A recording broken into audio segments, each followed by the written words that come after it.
it was field mock-up, but apparently the guy said it was tight Tulsa 9. Basically, it was we had like 3 calls that we called. What was it, Michael? Tight Hawk Tulsa. Tight Hawk Tulsa. Okay, we had like 3 plays that we ran. There was like kind of our bread and butter signature man coverage blitzes that we ran that year. And the final play that we ran, C. Grant comes off the end and grabs Dorsey by his jersey, throws him down, and we win the game. I don't think there was a greater feeling for any of us at that moment. If you have that play, we'd like to play it. Dorsey, under pressure, throws it.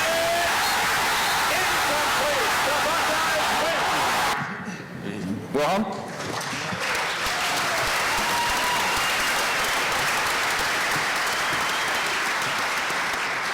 Yeah, it was an absolute end to an amazing season.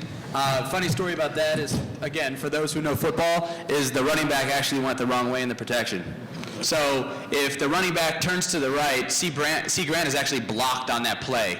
And it's up to Ken Dorsey to find an open defender. Luckily, we've knocked Willis McGahee out of the game by that point, and now have a backup guy who's stepping up in his role and went the wrong way. But again, pure joy, simple words, and especially for all of you who've ever faced any adversity or had anybody say anything about you and your road, that ginormous chip on your shoulder or that monkey on your back being removed and feeling that you've proved yourself, not only to just your teammates in your state, but to the entire United States and the world, that you are national champs and you can, basically rise to the occasion against all odds when no one gives you a fair chance. We did that on that night.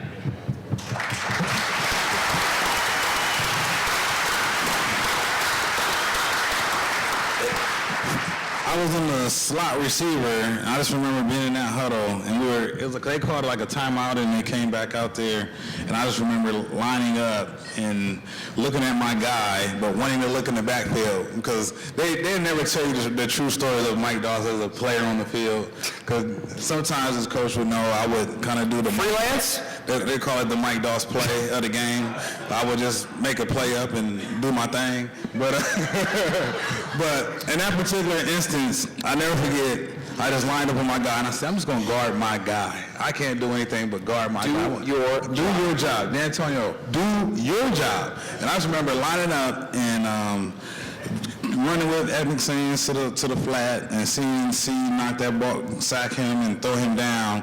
And for me, as far as my career, being a senior, just coming back and everything for that to happen the way that it did, it was just a truly testament to all the guys here, but all 105 players that season that committed to that one goal. As we sat down in training camp and we read the 1942 book, and to come all the way to January and be out there and to end it out there in Arizona with the trophy, it was something that I will always cherish. It's a monumental moment in my career, probably my favorite championship of all championships, but it was definitely special.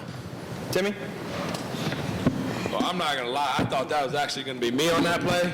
Oh yeah? I did actually, because we were lined up to the left, which means I was a 3 technique, which at 315 pounds was not my natural position, just to say, because I was not exactly quicky or speedy.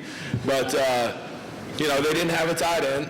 I saw the tailback motion out to the right side, our right side, and I thought, okay, well, the guard's coming to me. I'm slaying inside. I said, I might have a shot on this. And then some person, like Matt said, Peyton, I don't remember what his name was. Jared Payton motioned out the wrong side, so the entire offensive line ended up sliding to our right.